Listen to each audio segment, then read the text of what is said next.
Salve, salve galera massa do bem, seguidores do bem. Eu peço licença para entrar se você caiu de paraquedas, foi inscrito, gostar desse tipo de história, histórias de fatos reais.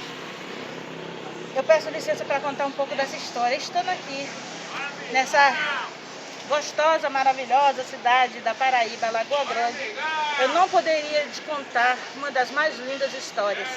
A história da minha família, a história do meu sangue, a história do meu pai, da minha avó, que se começou aqui, gente. Olhe bem essa lagoa, aqui essa lagoa de Lagoa Grande, Paraíba. Vocês estão vendo isso tudinho? Olha, é perder de metro, ó. Vai lá pra dentro. Eu vou mostrar uma coisa para contar uma história para vocês. Essas casas, uma história que se aconteceu na década de 40, tá? Finalzinho, entrando para 50. Minha avó veio morar com os filhos, que morava lá para dentro dos sítios, dos matos, que naquele tempo eram matos, entre aqui e Lagoa Seca, por dentro entrava, e não existiam essas casas. Eram outras, até poderia ter uma ou outra, mas só que alguns anos atrás a barragem explodiu, então destruiu muitas coisas por aqui. Há muitos anos, se eu não me estou enganada, uns 18 anos mais ou menos, 19.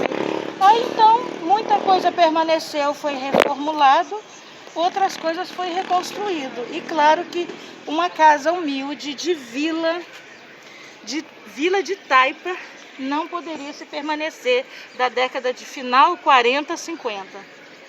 Então poderia ser ali, onde eu estou apontando, onde vai aquela moto, poderia ser lá no final de tudo dos coqueiros, poderia.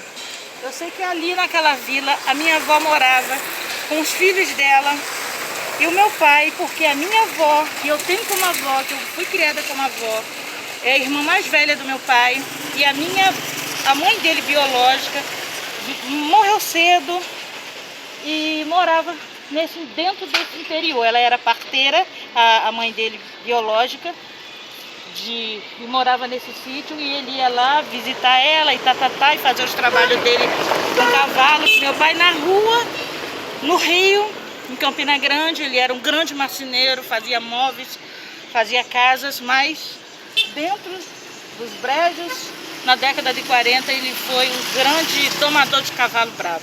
Ele com o pai dele, domador de cavalo bravo, sim. Ele vinha com... Era de praxes, eu vou mostrar a vocês daqui a pouco. Nessa década, em frente à igreja católica, a matriz aqui da Lagoa Grande, ficava de um lado rapazes, de um lado, do outro lado moças, e tocando músicas da época, bonitas, por sinais, no alto da igreja, e os homens botavam seus ternos e tudo, e as mulheres seus belos vestidos rodados. Meu pai vinha de cavalo, com a roupinha branca dele, o ternozinho branco dele, dentro da bolsa, e ia para a casa da minha avó, que morava com outros tantos filhos, em algum desses lugares que poderia ser. Numa vila de taipa, uma que inclusive a minha avó quase que perdeu os filhos, porque ela caiu, veio abaixo e ficou do lado de fora. Um senhor deixou ela ficar até amanhecer o dia para poder desocupar outro barraquinho para eles ficarem. E ali meu pai vinha, ficava ali. Aqui meu avô vinha do sítio pescar aqui.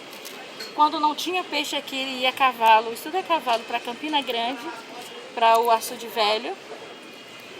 E ali meu pai vinha, deixava o cavalo, trocava de roupa na minha avó e vinha. Ia dar os passeios dele. E assim foi a história dos Macena, Genuíno Macena. Aqui, nessa bela. Aqui nasceu muitas tias. Nasceu uma que já se foi, que disse que veio saber o que era pão, comer pão aos 9 anos. Aqui, andando pela beira, fazendo favores nas casas de quem tinha mais, em Lagoa Grande. Vitinho, eu tô falando com o meu filho, Jorge Vitor, vocês sabem, o nosso Vitinho, nosso princesa, tô tão ocupado dele, né?